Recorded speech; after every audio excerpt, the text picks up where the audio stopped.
식후 혈당 수치가 의미하는 것은 공복 혈당과는 다릅니다. 식후 혈당은 몸의 영양대사 기능을 확인하는 것입니다. 음식을 섭취한 이후 흡수 그리고 소화하는 과정에 간, 췌장, 위장, 소장 등의 소화기계 담당하는 장부들의 영양대사 상태를 반영해 주는 것이 식후 혈당 수치입니다.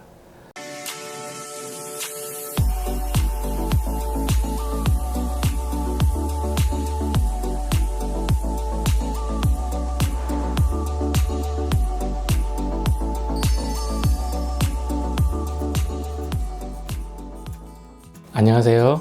당뇨 치료의 올바른 길을 알려드리는 이승원 한의사입니다. 당뇨병을 진단하는 검사 지표는 바로 혈당입니다. 혈당을 측정함에 있어서 공복혈당과 식후혈당 두 가지가 있다는 것은 모두들 알고 계시죠? 하지만 공복혈당, 식후혈당 두 가지는 인체의 서로 다른 문제를 알려주는 지표입니다. 이에 대해서 정확하게 알고 있는 환자분들은 많이 없으십니다. 이 때문에 많은 당뇨인들이 이러한 공복혈당과 식후혈당이 의미하는 바의 차이를 모른 채 무조건 혈당은 100 이하로만 관리하면 된다라고 생각하는 분들 또한 있으십니다. 그래서 오늘은 공복혈당, 식후혈당의 의미가 무엇이며 이들이 인체의 어떤 부분을 반영해 주는지를 설명을 드리고 건강관리에 도움을 드리고자 합니다. 공복혈당이란 수면 후 활동하기까지 1시간 이내의 혈당이라고 말할 수 있습니다. 잠을 잔다는 상황은 뇌와 망막이 휴식을 취하는 상태를 말합니다. 항상 강조한 내용이죠. 뇌와 망막의 유일한 에너지원은 당입니다. 뇌와 망막이 휴식을 취하는 시간이 바로 잠을 자는 순간이죠. 곧 잠자는 동안에는 우리 몸이 하루 중 당을 가장 적게 필요로 하는 상황이 되는 것입니다. 따라서 공복혈당 수치를 통하여 알고자 하는 것은 하루 중 당이 최소로 필요로 하는 수면 중의 몸의 상태입니다.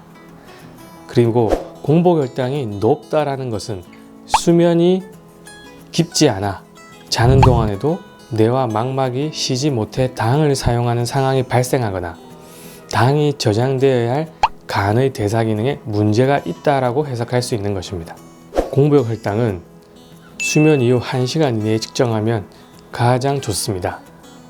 몸이 활동 상태의 대사 기능으로 전환되기 전에 측정하는 것이 정확한 몸의 상태를 반영해 주겠죠. 하지만 입원을 한 상태가 아니라면 병원에서 공복혈당을 정확하게 측정하기는 어려운 측면이 있습니다. 그래서 보통 8시간 공복 상태로 내어놔야 공복혈당을 측정하게 됩니다.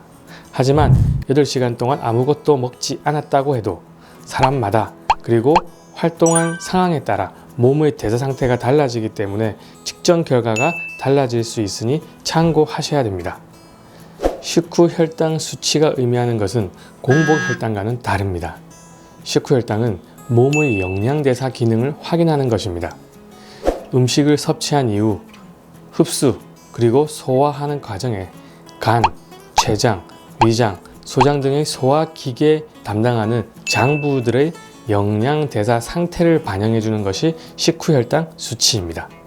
즉, 식후혈당이 높다는 것은 당의 흡수, 사용, 저장 등의 에너지 대사 과정에 관계하는 장부 기능에 문제가 있다는 것입니다. 대부분의 당뇨 환자는 간의 대사 기능에 문제가 있는 경우가 많습니다. 식후혈당은 일반적으로 식사 후 2시간 이후에 측정하게 됩니다.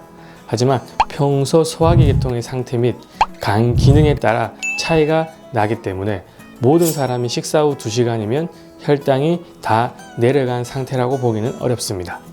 또한 날마다 우리가 먹는 음식의 종류와 양의 차이가 있을 수 있으므로 무조건 식후 2시간에 당 대사가 끝나서 혈당이 내려오는 것을 기대하기는 어렵습니다.